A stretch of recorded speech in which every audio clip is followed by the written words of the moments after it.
Welcome to another exciting week of the Big Ten Sports Podcast.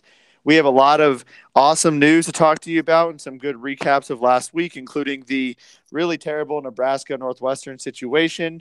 We're going to be giving you some good highlights on what to expect for this upcoming week's slate of games. And, there's 5 ranked Big Ten teams, so that's pretty awesome to see that currently happening. I'm your co-host, Andrew Wade, and I'm joined here with my fellow co-host, Ryan Thielen, who magically did survive last weekend's terrible defeat despite being at that game.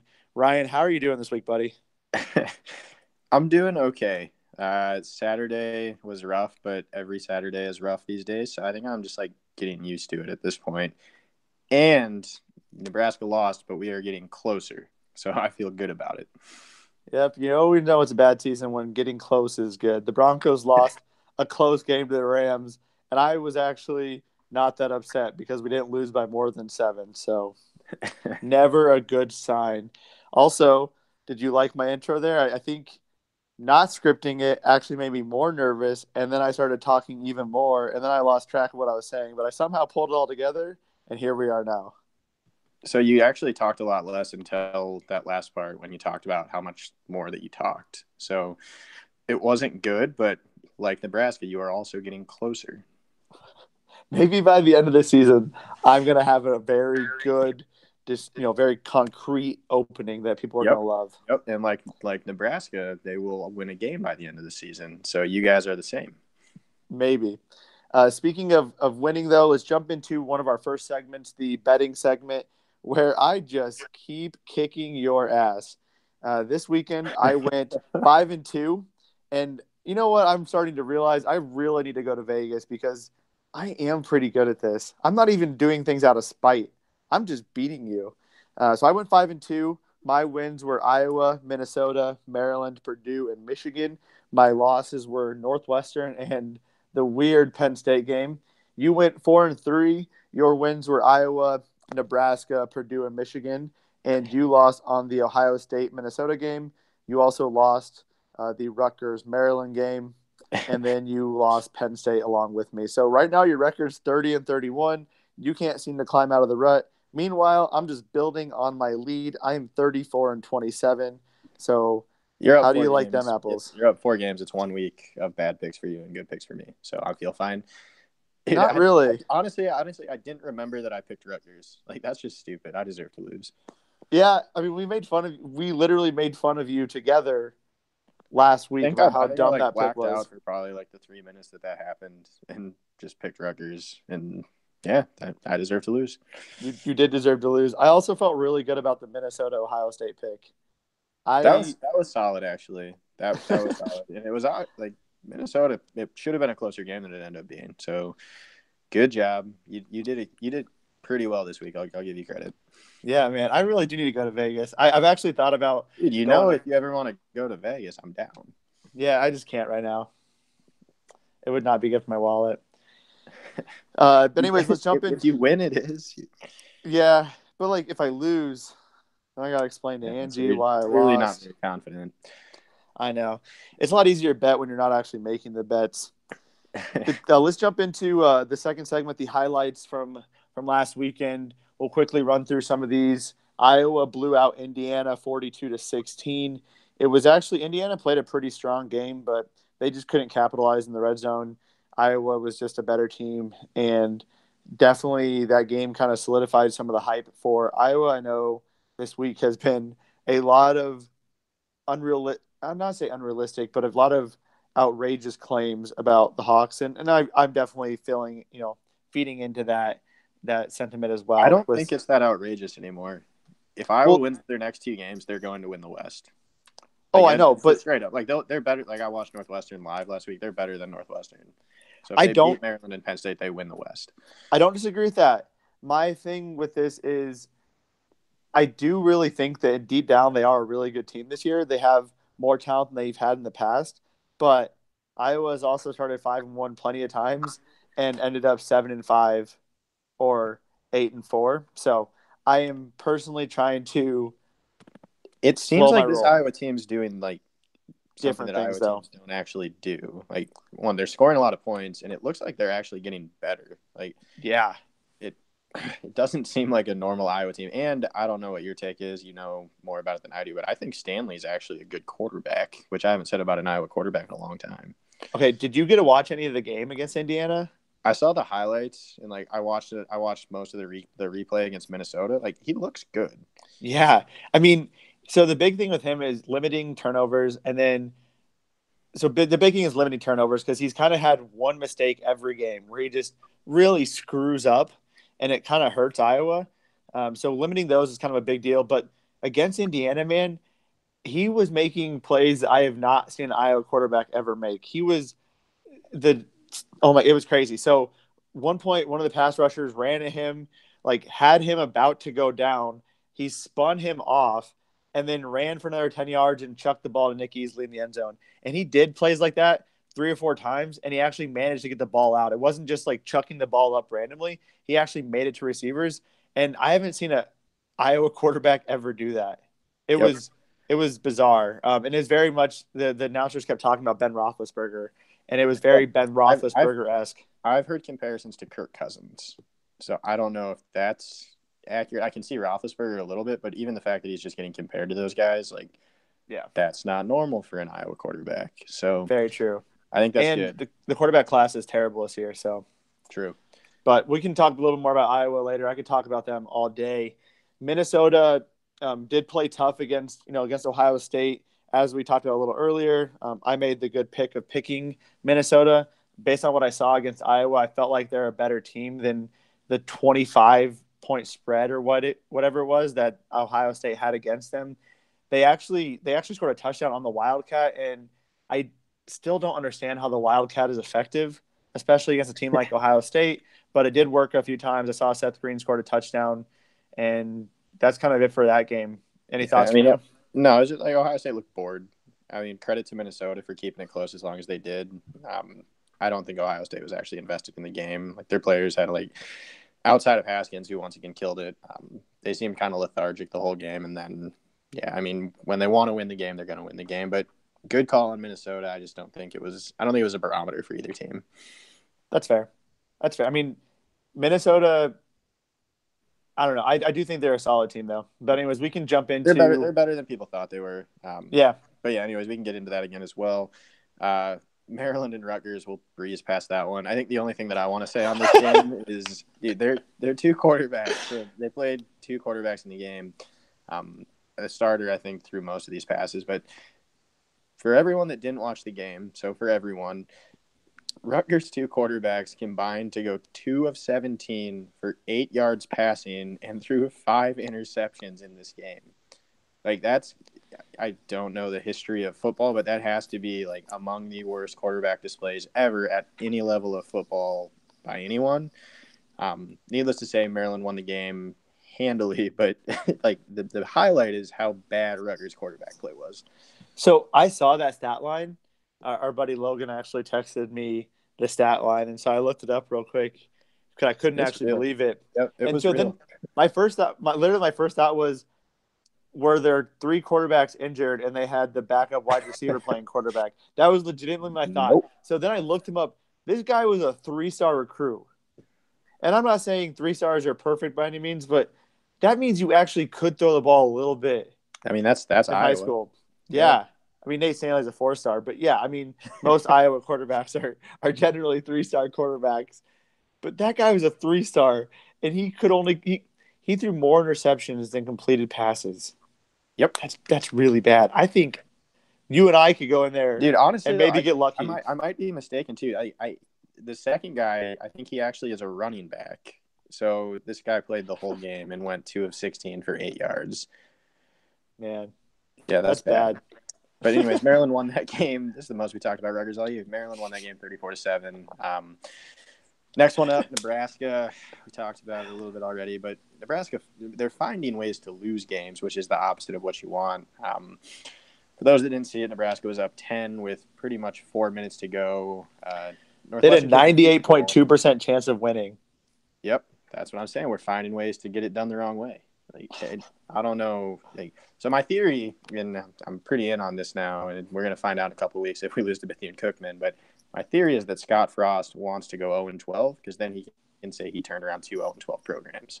So if that's what he's going for, he's killing it. But dude, like Nebraska was up by 10. Northwestern goes and kicks a field goal. Nebraska gets the ball back, runs the ball. After Northwestern tries to onside it because they're like, yeah, we got to get an onside kick to actually have a chance in this game. Nope. Nebraska goes 3 and out, punts it. They down it at the 1, or maybe the 2, but Northwestern has to go 98, 99 yards in like a minute to tie the game. Again, this is the first or second play of the drive. Nebraska gets in on Thorson and just gets a roughing the passer penalty, so they get him off the goal line. And then they just got picked apart. And then in overtime, Nebraska doesn't get a first down on their first 3 plays, decides to go for it on 4th and 1, does 4th and 1 out of the shotgun and fumbles the snap. So Martinez chucks the ball in the end zone, it gets intercepted, and Nebraska loses the game. It reminded me of the Green Bay Packers, Seattle Seahawks NFC Championship game a few years ago when they literally just had to make one play to win, and they couldn't do it. So we're getting closer, but it was the worst possible way to lose that game. I didn't think there was a chance they could, and then they found a way. Hey, but they covered. They did cover.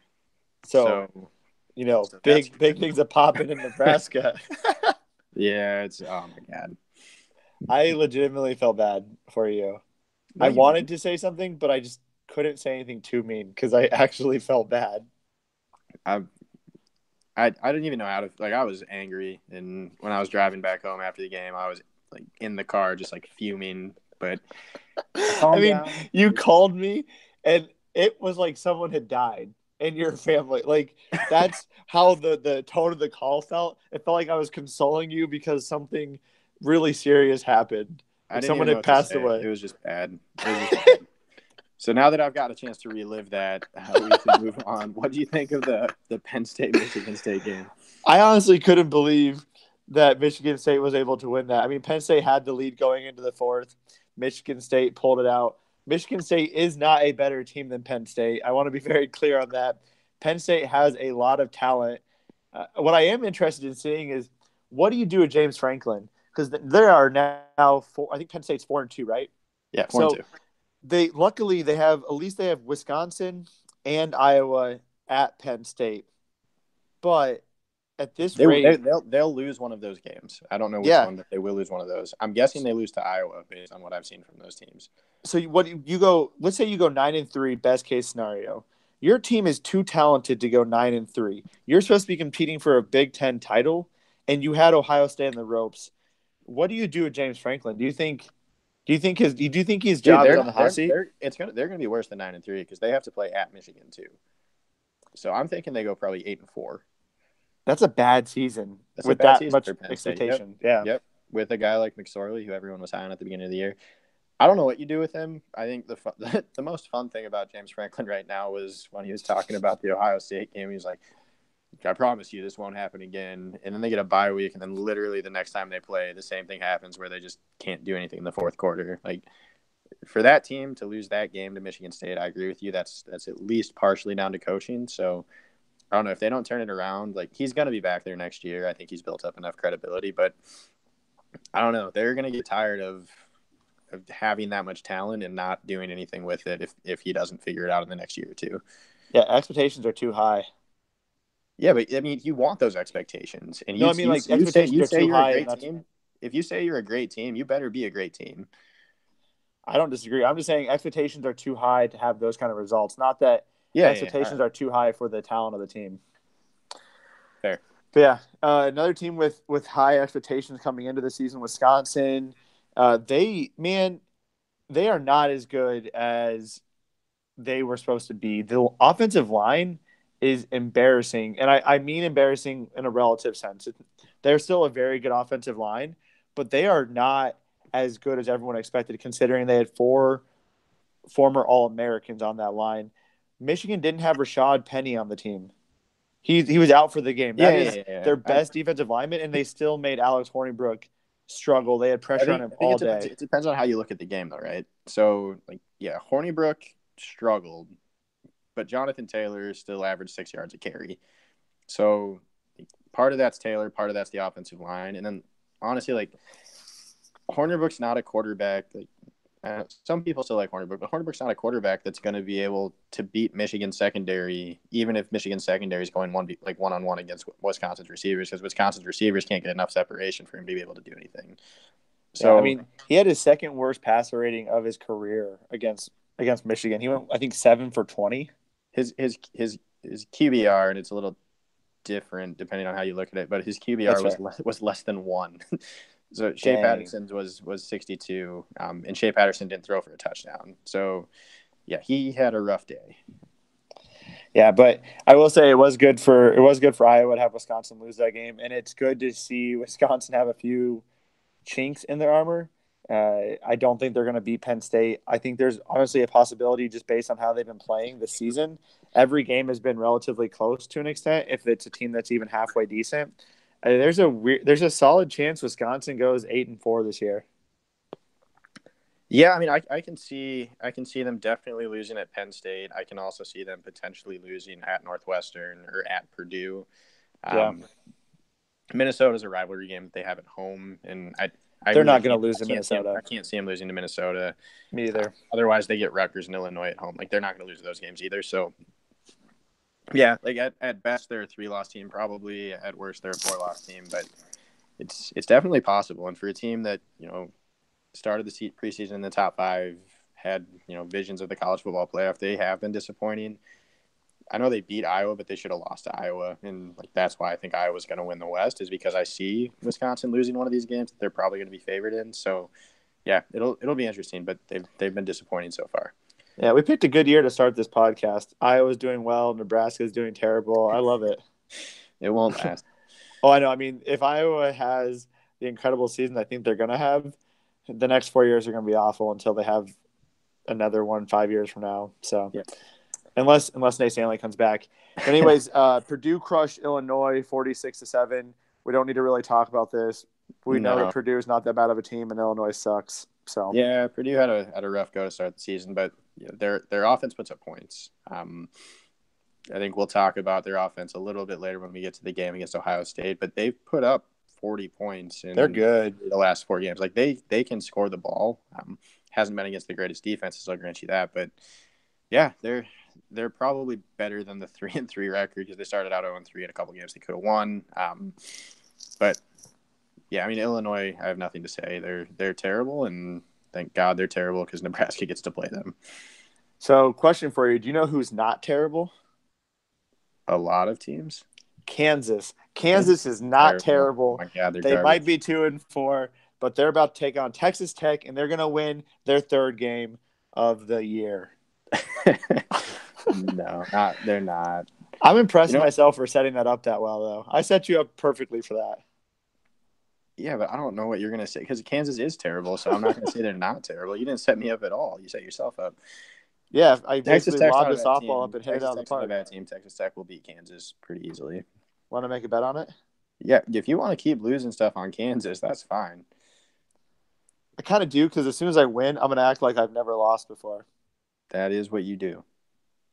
Fair. I'll think of something good. But in the meantime, I'm going to jump into the mascots. And if I miss the first NFL draft prospect, we're just going to stop that segment, because I'm just getting embarrassed right now. I set it up to go like easy to slightly harder to still pretty easy. So you should get the ones this week. I felt bad for you. I missed every easy one, though. Yeah, but these are like really easy. All right. Well, these are not going to be easy. University of Rhode Island. Rams. That's pretty easy. Oh, my God. Presbyterian College. Oh, shoot. Presbyterian. I'm going to say something I know it's wrong. I can't say it. That's Monarchs. I don't know. Blue Hose. Blue Hose? Yeah, I don't know what a blue hose is. All right. Well, yeah, you got me on that one. I don't think I ever knew that. Oh, wow. I just clicked on their wiki link. Did you know that the Blue Hose football program will be transitioning to the Pioneer Football League in 2021? At that point, they will no longer be offering scholarships to their football student athletes. Is that the league Drake's in? Yeah. Nice. Also, where do you think Presbyterian is? What state? Pioneer League, I'm going to say... Nope. I didn't even answer. I know you're going to get it wrong. New Jersey. South Carolina. All right. That actually was a lot closer than I anticipated you being. All Yeah. right. What's the last one? I'm looking up the list right now. Ooh, I think you're going to know this, but it'd be good just to let the listeners know. Mississippi Valley State. Delta Devils. Jerry I Rice went there, dude. Everybody's going to know that. I didn't, but I Well, had a feeling when I looked at it, it was just one of those obscure names where I just knew you were yeah. going to get that right. Yeah. Jerry Rice's alma mater. All right, buddy. You want to ask me where Jerry Rice went to school at? I'll get it right. Yeah, I just told you. All right, these should be easy, especially this first one. Jeremy Langford. Michigan State. Yeah, congrats, man. Oh my gosh. I think that's the first one I've gotten right in 3 weeks. Yep, I'm trying to help you right now because I felt appreciate bad. it. All right, this one you should also know. Cameron Wake. Oh my gosh. Just give me a couple minutes on this one. I'm not gonna give you a couple minutes. You got 10 seconds. University of Miami. No. No. Where did he go to school at? You already guessed. You went to Penn State. I knew that. You should have. Last one. That's frustrating. Sean Lee. No. Wait a second. You don't know? No. Sean Lee. Where? This one I don't. Ohio State. No. USC? No, he went to Illinois. He did? Yeah. Illinois has draft picks? They have a few. I'm just kidding, dude. He went to Penn State. Oh, okay. That actually makes sense. Yeah. Oh, man. Yeah. I'm just so depressed every week. I kept it all Big Ten. I appreciate that. I guessed Ohio State. That's not, actually a pretty close guess. it's still wrong. It's close. And right now, just like with you in Nebraska, close is all I have to hang on to. That's cruel. But all right, let's get into the games. Absolutely. So Northwestern is taking on Rutgers at 11 a.m. on the Big Ten Network. I don't think we need to spend a ton of time on Rutgers other than to say they really suck. Their offense is 129th out of 130 teams. They are quite possibly the worst team in the nation. Yep. Fortunately, they actually won a game, so they're still better than Nebraska. The spread on this one is Northwestern favored by 20.5 points. And I'm actually struggling with this one because Northwestern plays down to teams and they're at Rutgers. I'm going to be the ballsy one and pick Rutgers here. Northwestern. Next. Wow. Okay. I need to have a chance to type my name. I'm never picking Rutgers again. I'm going to laugh when I win this. Dude, fun fact, we didn't even say this. Northwestern is leading the Big Ten West right now. We got to give them credit. They're 3-1 in the Big Ten. That's fair. I mean, they had that first game against Purdue. They are a sneaky team, man. Like, did they honestly? Okay, so I just gotta say it. I have no idea how they kept it close against Michigan. Like, having watched Nebraska play Michigan and having watched Northwestern play Nebraska, like at Northwestern, I don't get it. Like, I don't get it at all. But Northwestern finds a way to keep their games close no matter who they play, except this week when they beat Rutgers by 30.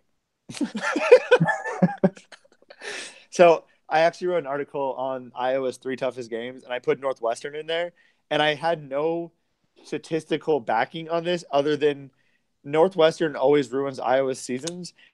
Anytime Iowa has gone 8-5 or better, they've lost to Northwestern 5 out of 8 games. The only times they've beaten them in those situations in 2 of their big seasons was when they went 12-0, like in 2015, and then when they went 11-2 back in 2002. And then there was like one random win in there that wasn't a weird season, but Iowa really sucks. Yep. Illinois also sucks, and they take on number 23 Wisconsin at Wisconsin. The game's at 11 a.m. A couple of things here. I don't need to talk too much on this because looking at this line of 25, my only concern here is that Wisconsin does not do well against the spread. It doesn't matter what the hell the spread is. They find a way to not beat it no matter what team they're playing. But I think Wisconsin's going to be pissed off about losing this past week in such bad fashion. I'm actually going to take Wisconsin to cover the spread. Illinois is not a good team, and I like I said, I think Wisconsin's going to pick it up this weekend. God, I mean, you talk about them being bad against the spread, and they are. Like, if you look at their last 4 games, so they lost to BYU by 3. They beat Iowa by 11, but it was definitely not an 11-point game. They beat Nebraska by 17, and like Nebraska covered that game.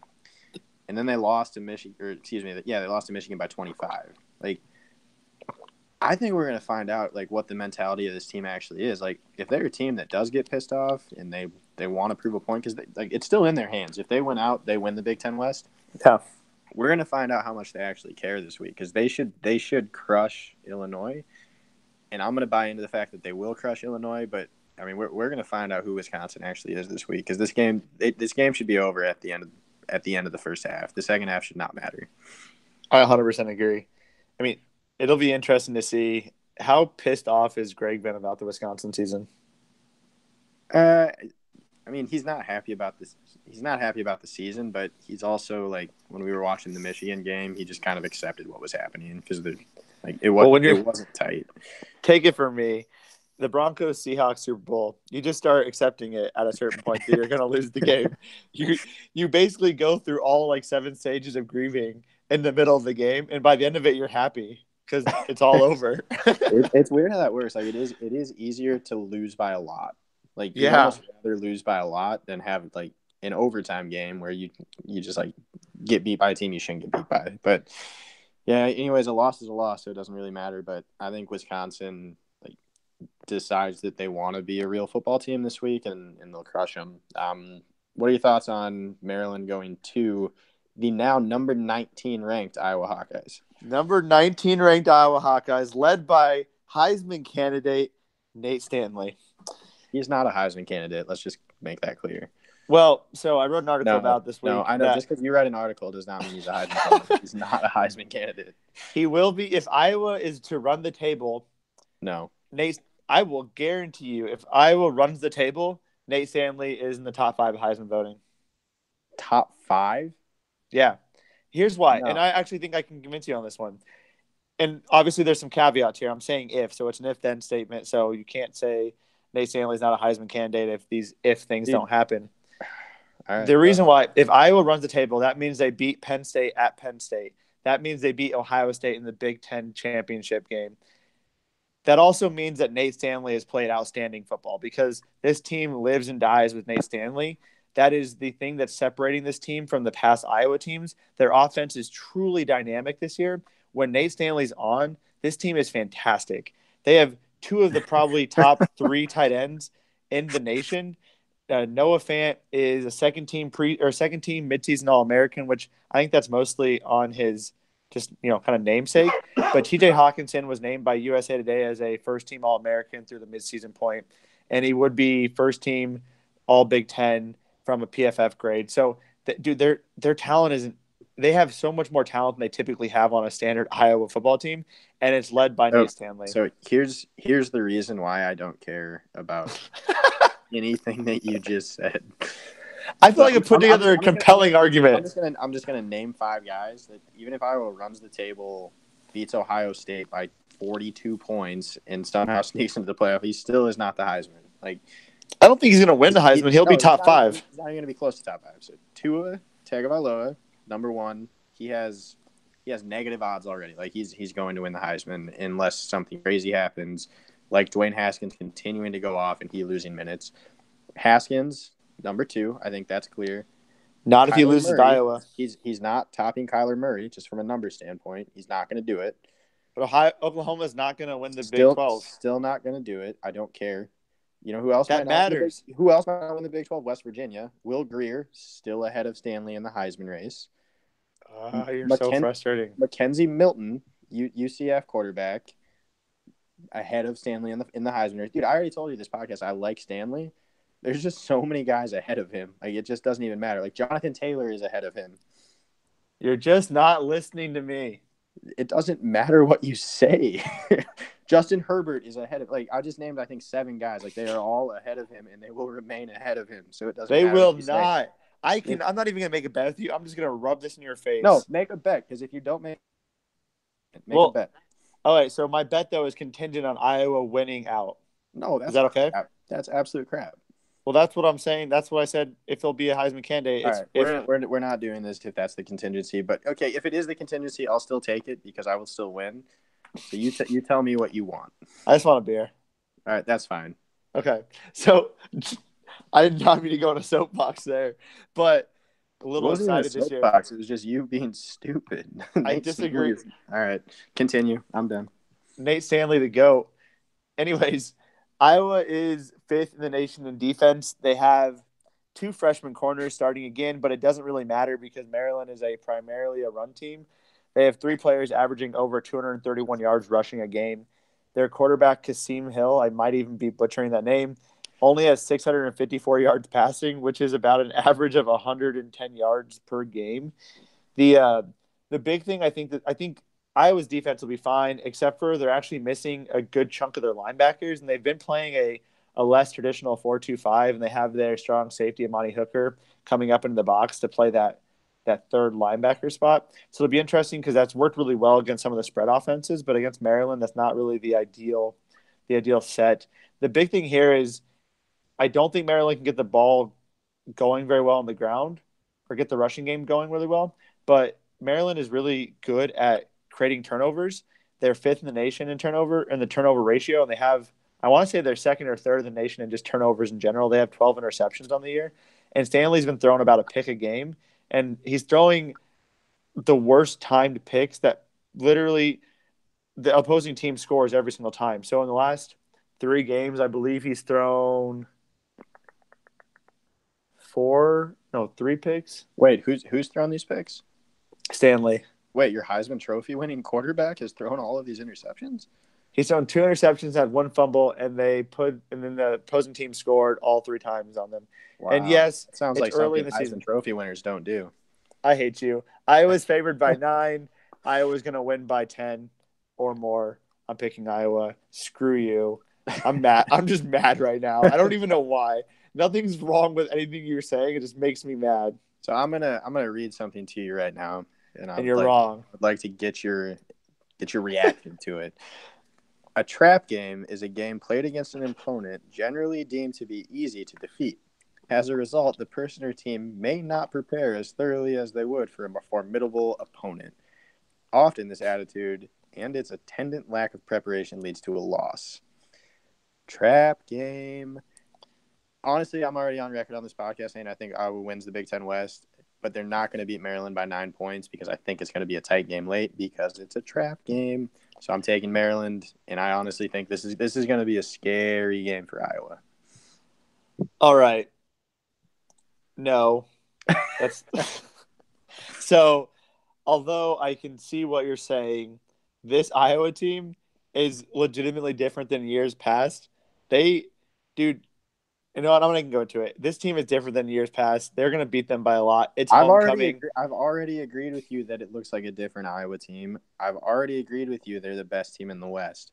What I'm saying is that You're just making me mad. This happens to good teams all the time where you look ahead and they have their biggest game of the rest of the season next week, and they know that.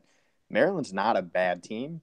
It is a team that Iowa might be looking past. And even if they don't look past them, it's not that big of a stretch to say Maryland keeps this close. I don't disagree. I just refuse to acknowledge it on principle. Moving All right, on to number 6. I don't know why I'm so triggered right now. I think it's been a long week, but I'm legitimately mad. Number 6, Michigan. At number 24, Michigan State is on at 11 a.m. on Fox. Michigan State's not that good of a team. This is a big rivalry game and one that Jim Harbaugh he has sucks to win at. He has He to win really this game. does. Michigan actually is a good team this year. They're a well-balanced team. Michigan too. is still a playoff contender. Yeah. Legitimately. They're up to number 6 in the polls. That's probably where they'd be placed, in the college football playoff rankings. So they have to win this game. Especially because Notre Dame's doing so well. If they beat Ohio State, Michigan State, they're good to go. And obviously win the Big Ten championship. But yeah. Which they won't because Iowa will. But a couple big things here. Michigan State is first in the league or first in the country in rushing defense. Michigan has actually been a pretty good team, a pretty balanced team. They're averaging about 200 yards through the air and about 200 yards through the ground. It'll be interesting to see how – I think that's going to be the big battle is can Michigan run the ball against Michigan State? I think they can. I don't think Michigan State's going to be able to stop that. I think Jim Harbaugh's done a pretty good job of disguising what they're doing. They kind of mixed up between running a spread attack, running a power attack, and running a very traditional like pro offense play action style of game. And it's very unique to see all those concepts blended. And I think Jim Mm-hmm. Harbaugh's kind of embracing what he has at his, the offensive skill positions, and he's actually showing why he's a good coach. So I really don't think Michigan State is going to do very well in this game. Michigan's favored by 7, which is to me kind of a lot considering he's sucked at Michigan State and it's a rivalry game. But I'm actually going to take Michigan to beat them by a decent amount. I think they are rolling right now, and I don't want to be in the way of Michigan at this point. Yeah, I mean we got so I talked about trap games for the Iowa. Like I think Michigan already got through their trap game. I think it was Northwestern. They found a way to win that game. I just don't think it's another one where you have to have something pretty specific to match up with Michigan and actually have a chance to beat them, and you have to have a balanced attack. So Michigan State is one team that does not have a balanced attack at all. Michigan State is rushing the ball this year for 3.4 yards per carry against bad teams. You put them up against a front like Michigan, it's going to be worse than that. And honestly, Michigan State's passing offense isn't that good against a really, really good Michigan secondary. So what Michigan State does well matches up terribly against what Michigan does exceptionally. So I don't think Michigan State's going to be able to move the ball at all if Michigan shows up to play, which they have to. So I'm going to go ahead and agree with you. I think Michigan's going to win this game. I think it's going to be pretty easy. I mean, rivalry games are always scary. Like Roderick told us a couple of weeks. I mean, you can throw all the stats that we just talked about out the window, but I just think these teams are so different this year. Michigan State got their one lucky win out of the way last week against Penn State, and I think they're back down to earth this week, back out of the rankings next week. Absolutely. Are you taking Michigan then over by 7? I'm taking Michigan over 7. I think Michigan probably wins by 2 touchdowns. I like it. All right, we have Minnesota at Nebraska. I'll let you talk a little bit about Nebraska. This is when it happens. So Nebraska's favored? Nebraska's favored by 4. Dude, it's kind of like last week when Nebraska was a 4-point dog and it made no sense and they covered. Nebraska's a 4-point favorite this week, and it also makes no sense. I see you're already taking Minnesota. That's fine. Yeah. I'm taking Nebraska. How do I not? I agree with you on a lot of things, but it's another situation where somebody knows something that we don't know, and Nebraska's going to cover for. Like, it's just going to happen. The one thing that really does scare me, but like Minnesota is not an explosive offense, and that helps Nebraska a lot. So Nebraska's big weakness this whole season is on the defensive side of the ball, and especially the secondary.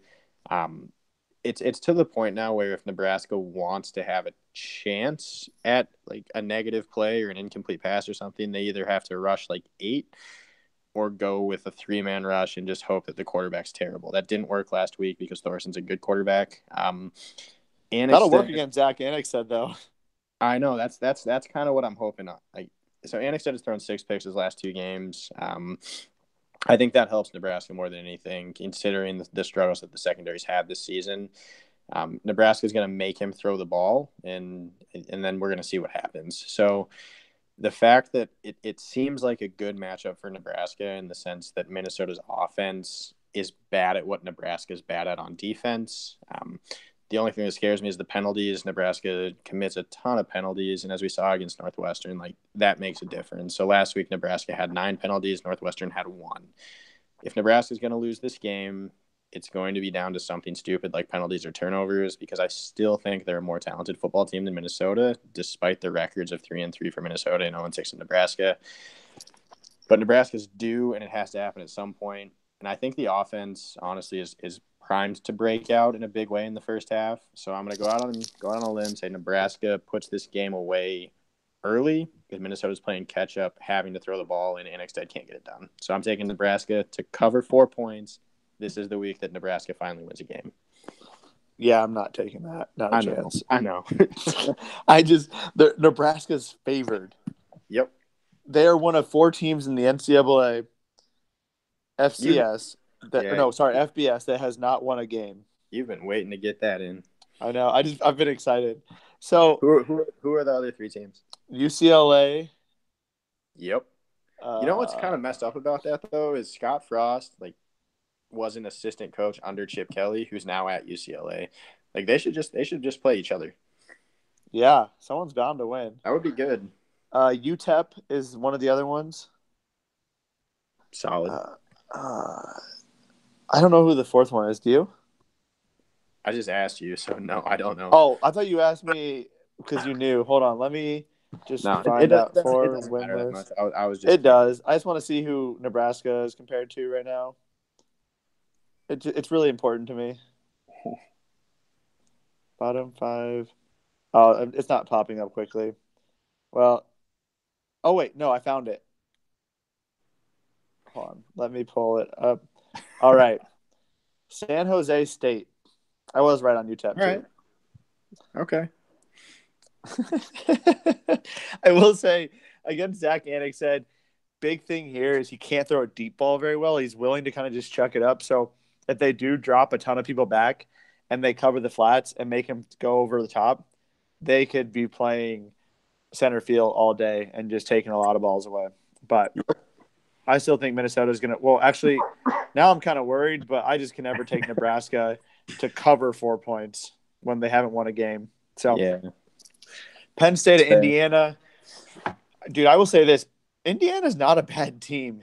The score looked a lot worse than what it was. Indiana was moving the ball pretty well. Iowa did a good job of bending but not breaking when it mattered. And then when Indiana was kind of making a last, second – well, not a last second, but more of the late third quarter attempt to come back, they threw an interception in the red zone. So Indiana actually is a pretty solid team. Peyton Ramsey impressed me. I thought he was going to be more of a runner, but he did a lot of good things through the air. The big thing here, what I noticed, they just kept repeatedly going to the swing pass. Yep. They probably threw about 7 or 8 swing passes. That's kind of what their offense is, though. Like their offense is quick, short passes. They don't throw deep balls. Yeah, and it worked. It was extremely effective. It also helps. Iowa plays a pretty traditional defense outside of the fact they were playing a 4-2-5 or this past week, but their linebackers are injured. They couldn't get around very quickly. They were having 2 corners, so easy to get blocks on them. So interesting stuff there. The other thing that I think is kind of an interesting matchup here is the middle linebacker Thomas Allen against Penn State and Trace McSorley. And making sure that McSorley isn't going to get out of the pocket, break containment, scramble, and pick up those key yards on key downs. So he's a sneaky athletic guy. I think he's the coach's kid. So obviously a very intellectually sound player, which I think will be an interesting matchup. This one it's a tough one for me. Penn State's favored by 14.5. I don't like that spread. That means they have to beat them by over 2 touchdowns. They're going to Indiana. I guess I'll go Penn State. I think maybe last weekend was a kick in the, I don't know where I'm going to go with this one. Nutsack maybe for Penn State. So I'll take Penn State to cover by 14.5, but I don't like it. I just don't feel good about it. All right. I don't feel good about this game either. I would avoid this game if I could. Indiana started the season really well, so they started 3-0, had a win against Virginia. Virginia's not very good, but as soon as they started playing Big Ten teams, like Indiana's 1-3 in the Big Ten. They lost to Michigan State at home by 2 touchdowns. Their only win in the Big Ten is against Rutgers, who they beat by 7, and beating Rutgers by 7 is basically a loss. Ohio State, they lost by 23, but that was actually a pretty good showing. And then you said they kept it a little bit closer than the score represented against Iowa, but they did lose 42-16. Yeah. God, I don't like this right. At all. Why don't isn't it weird? Yeah, I don't feel good about it. I mean, all right, something feels off. I will say this though. I don't think Penn State's going to be. I don't think they're going to be motivated knowing that the goals that they had to start the season are no longer attainable for them realistically. Indiana, if they do continue with their short passing game and it's successful, can control the clock. So I'm going to say that they keep it a little bit closer than 14.5, and I'll take Indiana at home. All right. I also have to pick against you on some things just because I am trying to catch up here. So let's go Hoosiers. Yeah, I mean, you gotta risk it for the biscuit. Gotta try. All right, the last game of the the slate for the Big Ten: Ohio State, number 2, Ohio State at Purdue. One thing I wanted to cover real quick is Nick Bosa is done for the year. Definitely want to maybe after we talk about the game, talk a little bit more about Nick Bosa and kind of what he's doing. I think it's a selfish, but definitely the right move for his career. But anyways, we can talk about that after this. A couple of things here. I really like the Purdue team. They have a very talented offense, and it's one of the games I'm most worried about Iowa playing in. I can't say his name, but David Blough David Blough has completed 68.4% of his passes for 1,700 yards, and he has 10 touchdowns and 2 interceptions.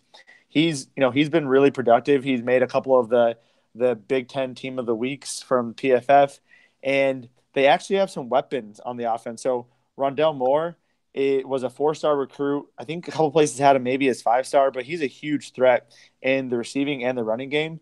I believe he has 10 carries for 180 yards on the ground. And then in the air, he's averaging about 12 yards per catch and has about 500 yards. So pretty impressive. And then DJ Knox is averaging 6.2 yards per carry on 87 carries. For me, I don't typically think of Purdue as having a strong offense. And I believe they actually returned 7 starters on defense from last year's team. Mm-hmm. So, overall, their offense is good. Their defense has experience. This is a team that can cause a lot of issues in the Big Ten and cause a lot of be a spoiler in the Big Ten, kind of like a Northwestern, but with talent. So the only thing here is I really do think Ohio State's extremely good.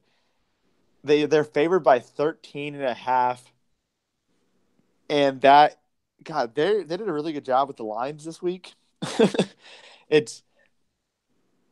I feel like Ohio State could be potentially sleeping on this game, kind of like they have the last couple of games. But Ohio State's covered most games except for the one where I picked them not to last week. So I'm going to take Ohio State.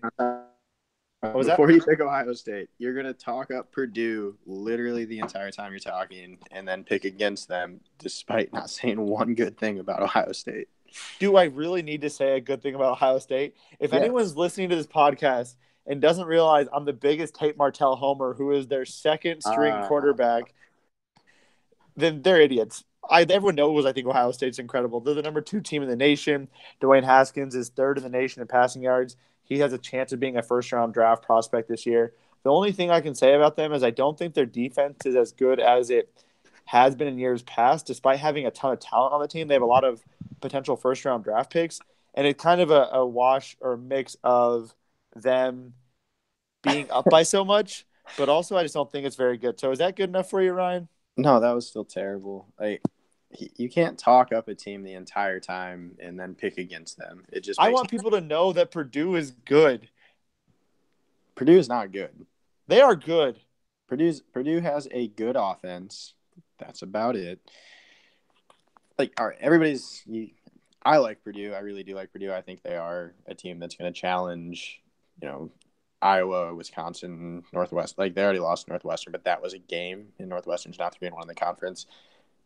So they're a team that's a middle of the road Big Ten West team with a good offense.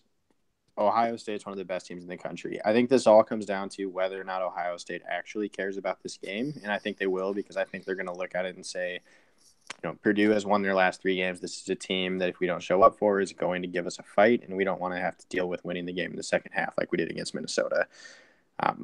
So I'm with you. I was trying to coax you into picking Purdue because I wanted to pick Ohio State and pick against you. Had me there for a second. I was maybe I should pick Purdue. I know. That was my entire game. Well, touche. I didn't realize you had that sort of intelligence in you. Reverse psychology and stuff, but trying to die over there. That's karma, man. I don't even know what that was. Shoot. Karma loves me. But anyways, yeah, I think Ohio State shows up this week in a game that they actually have to respect. So I'm with you. I'm going to pick Ohio State. The Nick Bosa thing, though, that's interesting. So you were talking about that a little bit before. What do you think? I don't know. I think it's something that we're going to see happen a little bit more often now. A player like Nick Bosa, who could have been a first-round draft prospect last year. Everyone knew he was going to be a first-round draft test. Everyone knows he's going to be a first-round, talent this upcoming draft. If not one of the top 2 or 3 players taken in the entire draft, why risk an injury? It's easy for me to say, right? I think being in college, enjoying college football, it'd be tough for me to want to leave, but we're starting to see this happen more and more often, right? Jake Butt was a projected second rounder. He tore his ACL in a season that really he didn't need to prove himself anymore. And then he got drafted in the 5th round. The Christian McCaffrey, he skipped his bowl game because he didn't want to get injured. What is it going to offer them? Bryce Love right now at Stanford could have been a 2nd or 3rd round draft pick last year. For some reason, decided to come back despite being like 5'8", 180 pounds, and his draft stock being pretty high. He's been injured throughout this year, and his draft stock is dropping significantly. So, why would you want to go back? He had an injury. He wouldn't be coming back till later in the season, anyways. Dude, who the hell cares? Move on. Go get your money. Yeah, I mean, so I think it depends, right? Like it just depends on what your goals are and who you are as an individual. And there's not a right way to do it. There's not a wrong way to do it. I mean, you look at last year, like some of the top players coming out for the draft last year, like Derwin James decided to sit out the bowl game. Like Royce Freeman, the running back, he plays for Denver now. Like obviously, you know that he decided to sit out the bowl. I was like, you made it sound like who the hell is that guy? 28's running for the Broncos. Not everybody is going to know that if you're not a crazy Denver Broncos fan. But yeah, so he set out the bowl game. But then you look at a guy like Saquon Barkley who says, I'm healthy. I'm here to play football. Like he went and played the football game, didn't get hurt, ended up being the number 2 overall pick. Like there's not a right way to do it. There's not a wrong way to do it. I think, if I was his teammate, would I be a little bit upset? Absolutely. I'd be pissed. Right, because he's a difference maker that in a game against a team like Alabama, which is where Ohio State wants to be, they need their studs playing, and they just lost one. They lost probably their best one. So it sucks for his teammates, but I mean, when you think about it long term, you have to understand it. And then people will come back and say, well, they have insurance policies for that, and they do. But those insurance policies, if you're the Pro Bowl 8-time All-Pro guy that you think you are, those are not going to pay you what you're going to get paid. So it's not going to make you happy either, right? Like if you If were to be in college and you could take let's say a $5 million insurance policy out on yourself if you got injured, and you get injured, great, you get $5 million, but your goal, the thing you were aspiring to do, was to be a Pro Bowl player in the NFL, and you couldn't do that. The money doesn't matter at that point. You're just pissed off about the fact that you couldn't do what you wanted to do. And there's so many other things that come with that are outside of money too. So, yeah. And I mean, it literally is. It's one. I mean, for him, it's more games. For most guys that do this, it's the bowl game. So it's one game. So it is a lot about just making sure you get drafted where you're worth. But yeah, I don't blame the guy at all. I think if he knows, and he probably he's been scouted enough and he's heard enough from the draft insiders to know that you come back, you're healthy, we've got enough tape on you to know that you're going to be a top 5, top 10 pick. And yeah, I mean, good for him for making a decision that's best for him. And we'll see what happens. But I do think it's probably something we're going to see more and more.